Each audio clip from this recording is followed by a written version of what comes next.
देखिए, कल वित्त मंत्री निर्मला सीतारमण जो है 9वीं बार बजट पेश करेंगी और बजट में क्या कुछ होगा लोगों के लिए खास ये जानना बेहद ज़रूरी है। और क्योंकि महंगाई की बात करें तो वो भी देखने को मिलती है, चाहे आप ऑयल की बात करें या फिर जो भी और अन्य जो फूड सामग्री होती है उसकी बात करें। तो अभी हम इस वक्त एक ऐसे घर में मौजूद हैं और जो किचन संभालती हैं, कह सकते हैं जो कहा जाता है जो किचन जो है का बजट जो है वो भी डिपेंड करता है। तो हमारे साथ जो है दिव्या जी हैं। आप बताइए, कल जो बजट पेश होने वाला है तो क्या लग रहा है, जो आप किचन संभालती हैं तो किन सामानों का जो है दाम ज़्यादा है, किसके दामों में जो है वृद्धि हुई है या क्या असर पड़ा है किचन पर? देखिए सर, ऑयल के प्राइसेस में तो मुझे लगता है कि ट्वाइस द हाइक हुआ है। मसाले भी महंगे हो ही रहे हैं, सब्जियां भी आए दिन महंगी होती जा रही हैं। और अगर कंपेयर किया जाए तो गैस के रेट्स में भी मतलब बहुत ज़्यादा इजाफा हुआ है। 200 से 300 रुपये पिछले साल के कंपैरिजन में इजाफा हुआ है। देखिए, इंडक्शन पे बना खाना तो लोग पसंद करते नहीं हैं। स्टिल हम लोगों को इंडक्शन यूज़ करना पड़ता है। बिल्कुल करना पड़ता है। सर, यहाँ है इंडक्शन। तो मैक्सिमम फूड आइटम्स हम लोग ट्राई करते हैं कि उसके ऊपर ही बनाए, ताकि गैस का थोड़ा कंट्रोल हो सके यूजेस। क्योंकि मतलब इसका रेट्स बहुत तेजी में हाइक हो रहा है, बहुत स्पीड में बढ़ रहा है।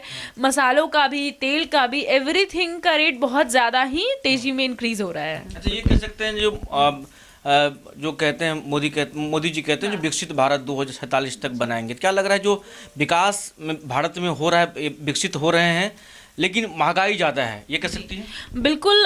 देखिए, जो रिच ग्रेड के फैमिली हैं उनके लिए तो ये मुझे लगता है बहुत ज़्यादा इम्पैक्ट नहीं कर रहा होगा। लेकिन जो एवरेज मीडियम क्लास के लोग हैं, जैसे कि हम लोग एवरेज मीडियम में आते हैं, तो हम लोगों के लिए प्राइस का हाइक मतलब हमारा सैलरी फिक्स्ड होता है, उसी में हमें सारा खर्च निकालना है। और सैलरी तो इस तेज़ी में बढ़ नहीं रहा है जिस तेज़ी में खर्च बढ़ रहा है। तो ऑब्वियस है कि हम लोगों के लिए तो थोड़ा मुश्किल है कि विकसित होना है ना। अच्छा, तो क्या किचन पर कह सकते हैं जो असर पड़ा है, मतलब अगर बहुत ज़्यादा पड़ा है, मतलब बहुत ज़्यादा इम्पैक्ट हुआ है। 1.5 टाइम्स ये हुआ है। इवन मतलब हर एक चीज़ का प्राइस बढ़ रहा है ना, कोई तो ऐसा चीज़ नहीं है जो रुक रखा है, हर एक चीज़ का प्राइस बढ़ रहा है।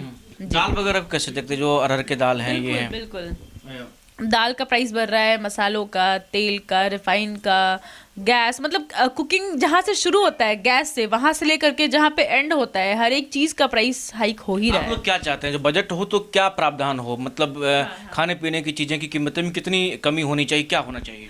देखिए, कमी अगर हो सके, इफ़ पॉसिबल, लग तो नहीं रहा है कि पॉसिबल है, लेकिन अगर कांस्टेंट हो सके तो उसे कांस्टेंट तो बिल्कुल करना चाहिए। और अगर पॉसिबल है तो कम तो करना चाहिए, क्योंकि एवरेज मीडियम जो वर्ग के लोग हैं वो लोग इससे बहुत प्रभावित हो रहे हैं, बहुत ज़्यादा। गोल्ड के भी दाम में बेतहाशा वृद्धि है, बहुत बहुत ज़्यादा बेतहाशा। गोल्ड हो या सिल्वर हो, मतलब उसका जो ग्राफ है सिल्वर का या गोल्ड का देखेंगे तो मुझे लगता है कि 20-30 गुना इजाफा हो गया है, गोल्ड में भी और सिल्वर में भी, दोनों में बहुत ज्यादा है। मतलब दिन से नहीं बन पाए हैं गोल्ड की कोई सामान। अब तो बस हिम्मत ही नहीं होता है।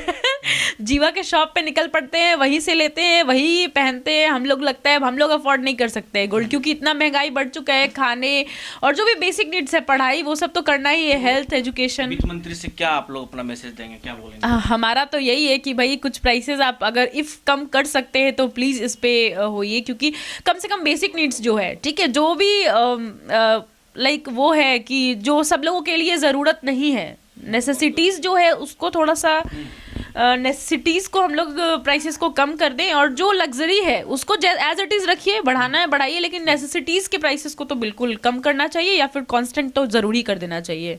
चलिए, तो देखिए, कल बजट पेश होने वाला है और इस बजट को लेकर के आम लोगों में क्या धारणाएं हैं, क्योंकि देखिए किचन का भी बजट से सीधा जुड़ा होता है, क्योंकि खाने पीने की वस्तुएं जो होते हैं उसमें जो है बढ़ोतरी होती है, तो वो आपको किचन पर कहीं ना कहीं असर डालता है। अब ऐसे में कहना है जो गैस की कीमतों में कमी होनी चाहिए, जो आप तेल यूज करते हैं उसकी भी दाम में कमी होना चाहिए, क्योंकि उसमें भी वृद्धि है। और यहाँ तक भी लोग बता रहे हैं, जिससे बात कर रहे थे हम, कह रहे हैं जो गैस के कारण, गैस की कीमत में बढ़ोतरी होने के कारण इंडक्शन तक यूज लोग करने पर उतारू हैं, क्योंकि अब कहीं ना कहीं ये लगता है जो गैस के तुलना में इंडक्शन की जो बिल है या प्रयोग के लिए जो खर्च है वो कम कहीं ना कहीं होता है। जैसे हम बातचीत कर रहे थे, क्या कुछ कहा वो भी आपने सुना। सोनू के साथ, पटना।